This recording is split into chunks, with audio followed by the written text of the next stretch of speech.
नमस्कार दोस्तों, स्वागत है आपका वनडे एग्जाम सेंटर में। दोस्तों, आज की वीडियो में हम लोग दीनदयाल उपाध्याय गोरखपुर विश्वविद्यालय गोरखपुर के BA 6 सेमेस्टर पॉलिटिकल साइंस का जो पहला पेपर है, जिसका नाम है ancient and medieval Indian political thought, उसको सॉल्व करेंगे और जानेंगे कि किस प्रश्न का कौन सा उत्तर सही होगा। हम लोग इस पेपर को सॉल्व करने जा रहे हैं। वो सत्र 2023-24 का पेपर है और पेपर का कोड है POL 305। चलिए बिना देर के जान लेते हैं कि किस प्रश्न का कौन सा उत्तर सही होगा। आपका पहला प्रश्न है, मनु ने राज्य की उत्पत्ति को माना है। मनु ने राज्य के दैवी उत्पत्ति का सिद्धांत माना है, तो पहले का C ऑप्शन आपका सही हो जाएगा। दूसरा प्रश्न है, अबुल फजल ने अकबरनामा किन वर्षों के मध्य लिखा? तो 1589 से लेकर 1596 के मध्य लिखा था। दूसरे का D ऑप्शन आपका सही हो जाएगा। तीसरा प्रश्न है, मनु के अनुसार प्रत्येक आश्रम की अवधि कितनी है? 25 वर्ष है। ए ऑप्शन तीसरे का सही हो जाएगा। चौथा प्रश्न है, अर्थशास्त्र नामक प्रसिद्ध ग्रंथ का मुख्य अध्ययन विषय है। तो अर्थशास्त्र जो चाणक्य के द्वारा लिखा गया था, उसका जो मुख्य विषय वो राजनीति है। राजनीति ऑप्शन में नहीं है, तो लोकनीति सही हो जाएगा। चौथे का C ऑप्शन सही हो जाएगा। पांचवा प्रश्न है, कौटिल्य के अनुसार राज्य के अंगों की संख्या कितनी है? राज्य के अंगों की संख्या 7 है। C ऑप्शन आपका सही हो जाएगा। आगे बढ़ते हैं। छठा प्रश्न है, मजुमदार और पुलास्कर के अनुसार मनुस्मृति का रचना काल है। मनुस्मृति का रचना काल 1200 वर्ष ईसा पूर्व इन्होंने माना है। C ऑप्शन आपका छठे का सही हो जाएगा। सातवां प्रश्न है, निम्नलिखित में से किसने जैन दर्शन की शिक्षा देने के लिए पूरे दक्षिण एशिया की यात्रा की? महावीर ने की थी। सातवें का B ऑप्शन आपका सही हो जाएगा। आठवां प्रश्न है, त्रिपिटक इनमें से किस धर्म से संबंधित है? त्रिपिटक जो है बौद्ध धर्म से संबंधित है। आठवें का B ऑप्शन आपका सही हो जाएगा। नौवां प्रश्न है, इनमें से कौन अष्टांगिक मार्गदर्शन से जुड़ा हुआ है? तो गौतम बुद्ध जो है अष्टांगिक मार्गदर्शन से जुड़े हुए हैं। D ऑप्शन आपका नौवें का सही हो जाएगा।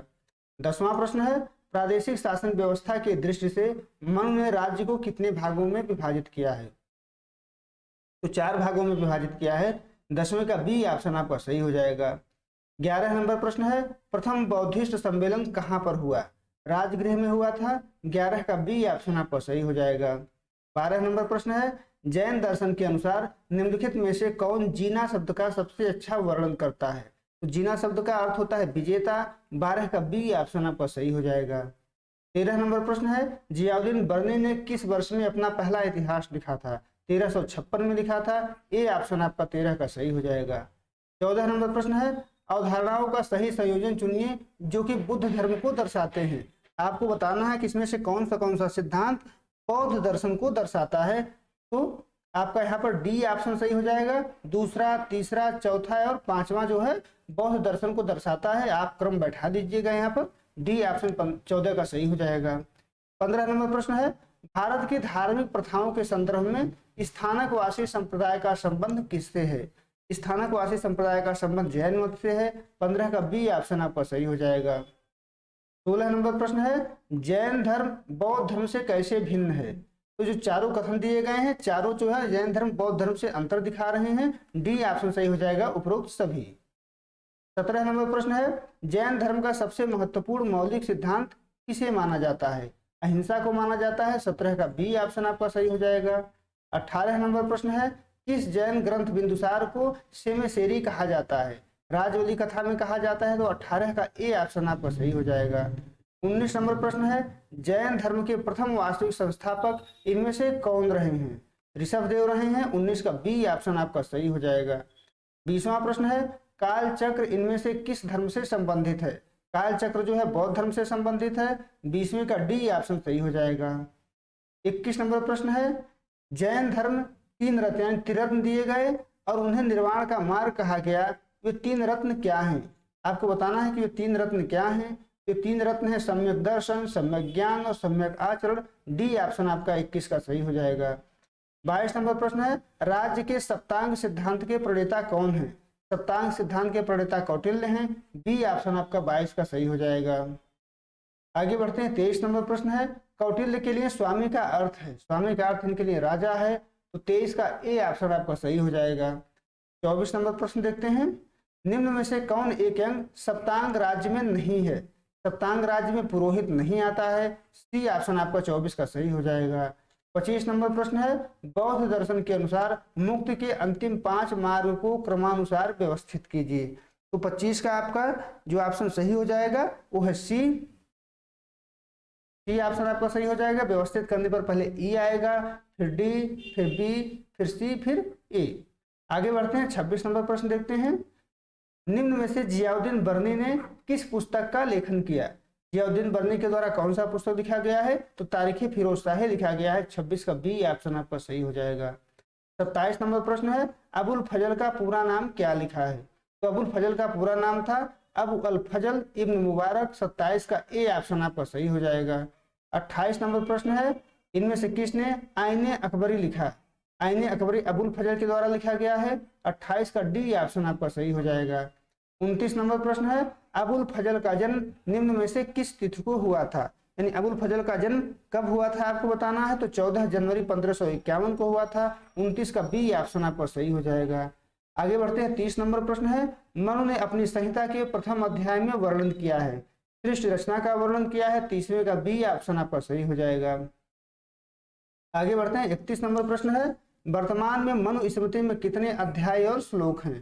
तो वर्तमान में जो मनुस्मृति है उसमें 12 अध्याय हैं और 2694 श्लोक हैं। सी ऑप्शन आपका 31 का सही हो जाएगा।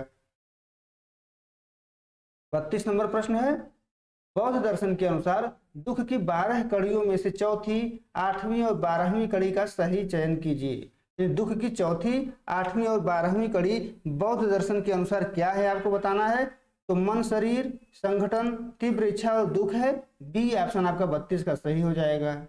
33 नंबर प्रश्न है, गौतम बुद्ध ने किस स्मारक से दुनिया को बौद्ध धर्म के अपने दिव्य ज्ञान का प्रचार किया? तो महाबोधि मंदिर परिसर से किया था। बी ऑप्शन आपका 33 का सही हो जाएगा। 34 नंबर प्रश्न है, दो कथन दिए गए हैं, कथन 1 और कथन 2। कथन 1 है, अबुल फजल ने अकबर के शासनकाल से संबंधित विचारों को सुसंगठित किया।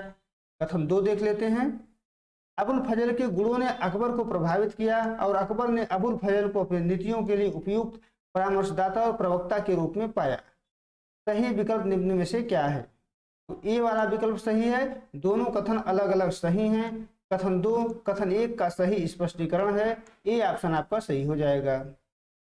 35 नंबर प्रश्न है, निम्नलिखित में से कौन सा जनादेश बौद्ध दर्शन में प्रवृत्त रखने वाले शिक्षक द्वारा समर्थित किया जाएगा? सी ऑप्शन आपका सही हो जाएगा। जीवन में अपने स्वयं के मार्गदर्शक बने, ये बौद्ध दर्शन में प्रवृत्त रखने वाले शिक्षक के द्वारा समर्थित किया जाएगा। तो 35 का सी ऑप्शन आपका सही हो जाएगा। 36 नंबर प्रश्न है, अग्नासूत्र है, आपको बताना है कि अग्नासूत्र क्या है। तो दिघ निकाय का 27वां सूत्र है अग्नासूत्र। 36 का ए ऑप्शन आपका सही हो जाएगा। 37 नंबर प्रश्न है, अग्नासूत्र के कितने भाग हैं? तो अग्नासूत्र के 3 भाग हैं। सी ऑप्शन आपका 37 का सही हो जाएगा। 38 नंबर प्रश्न देखते हैं, कौन से राज्य को कौटिल्य ने मंडल सिद्धांत का केंद्र माना है?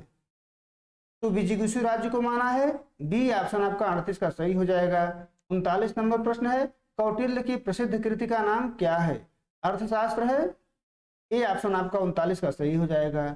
40 नंबर प्रश्न है, कौटिल्य ने कौन सी शासन प्रणाली का समर्थन किया है? राजतंत्र का किया है। 40 का ए ऑप्शन आपका सही हो जाएगा। 41 नंबर प्रश्न है, धर्मशास्त्र एक है, आपको बताना है कि धर्मशास्त्र जो है क्या है? तो स्मृति पाठ है। 41 का ए ऑप्शन आपका सही हो जाएगा। 42 नंबर प्रश्न है, अर्थशास्त्र को, यहाँ खाली स्थान है, अधिकरणों में विभाजित किया गया है। अर्थशास्त्र को कितने अधिकरणों में विभाजित किया गया है? तो अर्थशास्त्र को 15 अधिकरणों में विभाजित किया गया है। डी ऑप्शन 42 का सही हो जाएगा। 43 नंबर प्रश्न है, सप्तांग सिद्धांत में कोश का अर्थ है, कोश का अर्थ होता है खजाना। 43 का बी ऑप्शन आपका सही हो जाएगा। 44 नंबर प्रश्न है, बुद्ध ने अग्नासूत्र में 5वीं जाति के बारे में बताया है, सन्यासियों के बारे में बताया है। तो 44 का ए ऑप्शन आपका सही हो जाएगा। 45 नंबर प्रश्न है, फतवा ए जहादारी जियाउद्दीन बर्नी के द्वारा लिखा गया है। बी ऑप्शन 45 का सही हो जाएगा। 46 नंबर प्रश्न देख लेते हैं, आर्य महिला समाज की स्थापना किसके द्वारा की गई थी? किसके द्वारा आर्य महिला समाज की स्थापना की गई थी? तो पंडिता रमाबाई के द्वारा किया गया था। 46 का सी ऑप्शन आपका सही हो जाएगा। 47 नंबर प्रश्न है, जियाउद्दीन बर्नी राजनीतिक विचारक थे, तो दिल्ली सल्तनत के राजनीतिक विचारक थे। 47 का बी ऑप्शन आपका सही हो जाएगा। 48 नंबर प्रश्न है जियाउद्दीन बर्नी किसके समकालीन थे? तो प्रमुख रूप से दोस्तों जियाउद्दीन बर्नी जो थे मोहम्मद बिन तुगलक और फिरोज शाह तुगलक के समकालीन थे। अलाउद्दीन खिलजी के भी समकालीन थे, लेकिन उस समय जियाउद्दीन बर्नी छोटे रहे होंगे। डी ऑप्शन यहाँ पर सही हो जाएगा, 48 का डी। 49 नंबर प्रश्न है अग्ना सूक्त, यहाँ खाली स्थान है, बौद्ध धर्म के दिग्घ निकाय पाठ का सूक्त था? 27वां था, तो डी ऑप्शन आपका 49 का सही हो जाएगा। 50 नंबर प्रश्न देख लेते हैं। प्राचीन भारतीय राज्य व्यवस्था की प्रसिद्ध पुस्तक है। प्राचीन भारतीय राज्य व्यवस्था की जो प्रसिद्ध पुस्तक है वो कौटिल्य का अर्थशास्त्र है। 50 का डी ऑप्शन आपका सही हो जाएगा। उम्मीद है दोस्तों आपको ये वीडियो पसंद आया होगा। आप हमारे चैनल को सब्सक्राइब करिए, वीडियो को लाइक करिए, शेयर करिए। बहुत बहुत धन्यवाद।